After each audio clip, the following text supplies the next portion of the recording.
Assalamualaikum warahmatullahi wabarakatuh. Perkenalkan, nama saya Devi Mafudoh. Di sini saya akan mempresentasikan mengenai keterampilan berbahasa presenter penyiaran televisi. Presentasi ini dibuat berdasarkan makalah yang sudah disusun sebelumnya untuk memenuhi tugas UAS Bahasa Indonesia. Latar belakang. Keterampilan berbahasa memiliki 4 aspek, yaitu keterampilan mendengarkan dan menyimak, keterampilan berbicara, keterampilan membaca, dan keterampilan menulis. Hal yang harus dimiliki oleh seorang presenter adalah pengetahuan yang luas dan kaya akan pembendaharaan kata. Karena sorot mata pemirsa saat menonton berita di televisi bukan hanya menuntut presenter berpenampilan menarik, tetapi suara yang enak didengar, pengetahuan yang luas, dan gaya tata bahasa yang baik juga harus diperhatikan. Rumusan dan tujuan masalah. Yang pertama, untuk mengetahui pengertian dari presenter. Yang kedua, hal-hal apa saja yang harus diperhatikan oleh presenter.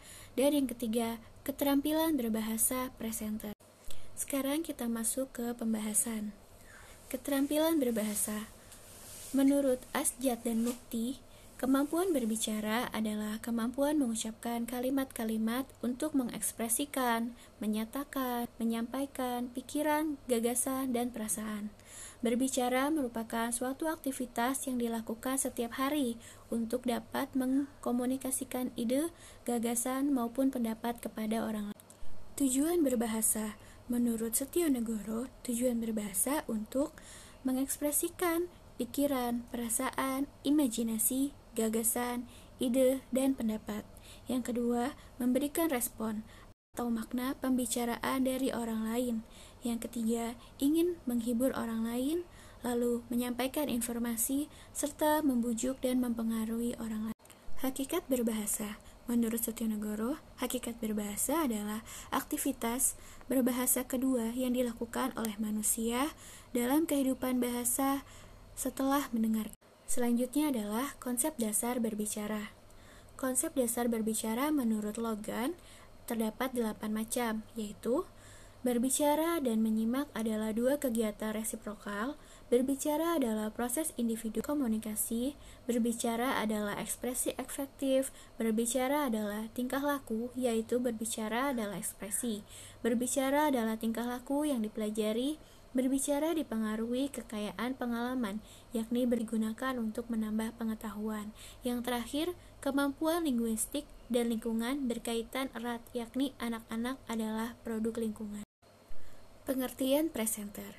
Menurut Latif dan Utut, orang yang tampil di depan kamera dan membacakan berita dari studio atau orang yang membawakan segala jenis program televisi dari studio bisa disebut juga sebagai aktor atau reader. Nah, lalu hal-hal apa saja sih yang perlu diperhatikan oleh seorang presenter? Presenter diwajibkan memiliki keterampilan berbicara yang baik, karena keterampilan berbicara adalah sebuah modal penting dalam ia membawakan suatu acara yang telah disusun sebelumnya agar dapat tersampaikan kepada pendengar. Keterampilan berbahasa presenter. Ciri-ciri keterampilan berbicara presenter penyaji berita yang ideal yaitu dapat memilih topik yang tepat, menguasai materi pembicaraan, memahami latar belakang narasumber dan pendengar. Selain itu, mengetahui situasi, punya tujuan jelas saat bertugas kontak dengan narasumber dan pemirsa melalui kamera, mempunyai kemampuan linguistik yang tinggi, dan menguasai alat itu. Keterampilan berbicara presenter penyaji berita sangat diperlukan dalam menggulirkan pertanyaan-pertanyaan kepada narasumber agar topik yang dibahas dapat diselesaikan. Nah, lalu kesimpulannya adalah keterampilan berbahasa sangat berperan untuk kelancaran tugas presenter penyaji berita pada lembaga penyiaran televisi. Presenter setiap saat memerlukan latihan sesuai dengan tugas-tugasnya agar terampil dalam merealisasikan program-program acara yang dibawakan. Disitulah pentingnya keterampilan berbahasa bagi seorang presenter. Saya Devi Mafudoh mengucapkan terima kasih kepada ibu dosen dan teman-teman semua. Semoga presentasi ini dapat memberikan manfaat untuk kita semua. Sampai jumpa di pertemuan berikutnya. Assalamualaikum warahmatullahi wabarakatuh.